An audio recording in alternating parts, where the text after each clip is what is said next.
Welcome to this explainer. Today, we're taking the absolute best cutting-edge science and turning it into a playbook to make you a healthier, stronger, and just all-around optimized human being. We're cutting through the noise and looking at the hard data across physical training, sleep, nutrition, mental health, and the daily habits that tie it all together. Let's get right into it. Here's our roadmap for the explainer. We'll start by designing your Centenarian Decathlete, then we'll master your sleep and circadian rhythms, break down the 4 pillars of fitness, and figure out exactly how to fuel your body and mind. After that, we'll dive into regulating stress, and finally, we'll build the systems you need for lasting habits. First up, designing your Centenarian Decathlete.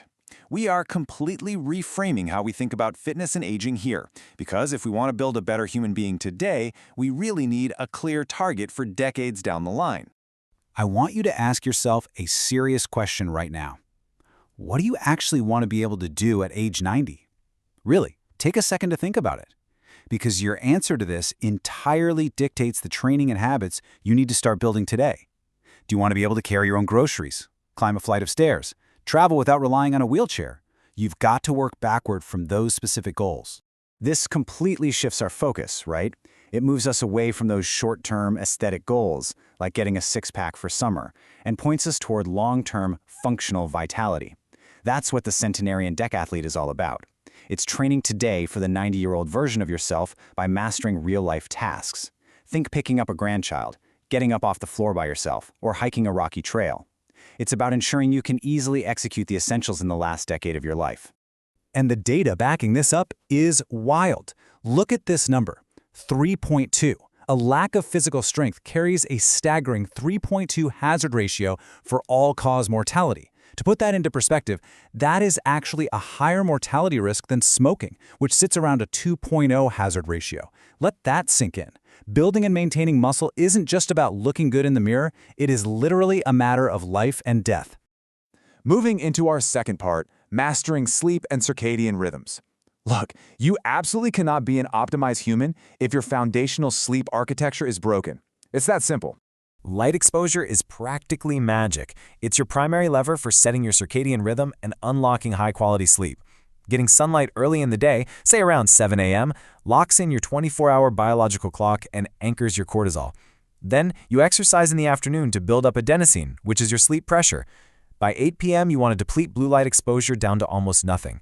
This perfectly aligns your built-up sleep pressure with your natural melatonin release, pulling you beautifully into deep, restorative REM sleep by 10 p.m.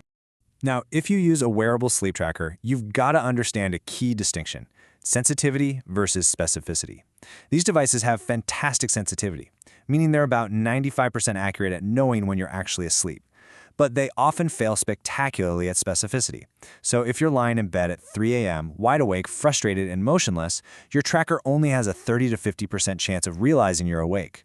You're just staring at the ceiling wondering why your expensive watch thinks you're in deep REM. Because of those tracking quirks, do not obsess over a single night's absolute accuracy. Don't panic over one bad score on your app. Instead, rely on the relative accuracy of your tracker. You want to watch for deviations in your weekly or monthly trend lines. If your deep sleep drops consistently over an entire month, okay, that's real data you can act on. We're looking for long-term trends here, not a reason for nightly anxiety. Up next is Section 3, the 4 pillars of fitness. With our rest and recovery totally dialed in, it's time to optimize the physical machinery. How do we actually train for this decathlon? To build a wide base and a high peak for longevity, you need to hit 4 mandatory pillars of physical training.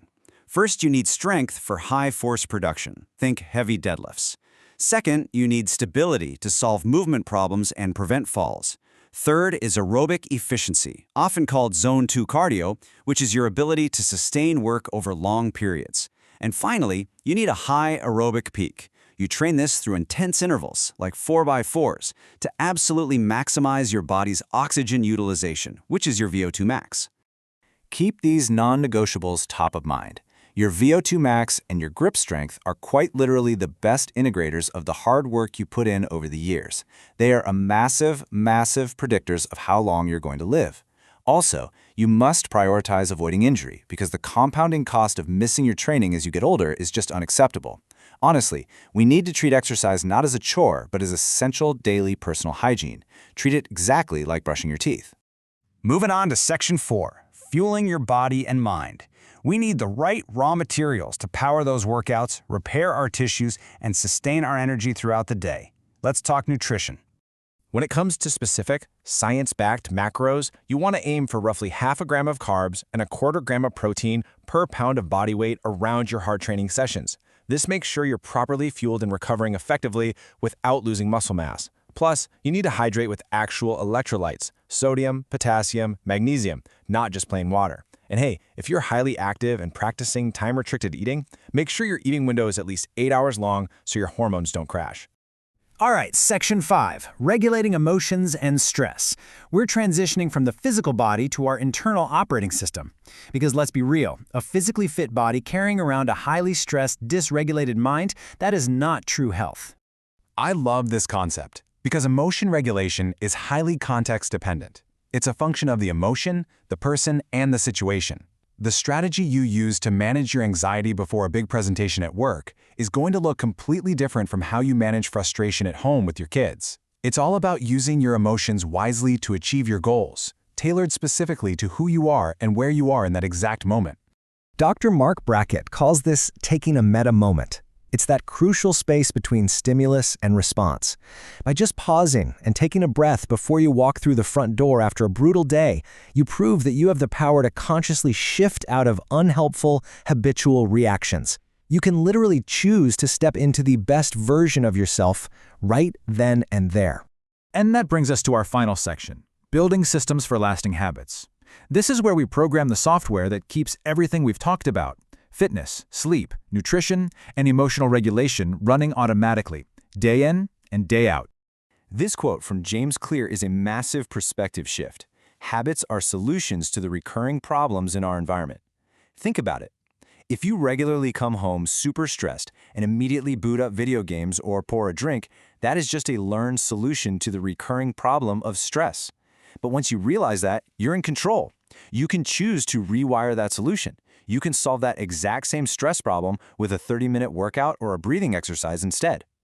To actually make those new, better solutions stick, you want to sequence these 4 laws of behavior change. You're engineering an environment where your new good habit is the absolute path of least resistance. Make the visual cues obvious in your physical space, make the behavior attractive, reduce the friction so it's crazy easy to start, and make sure you feel an immediate sense of reward once you're done.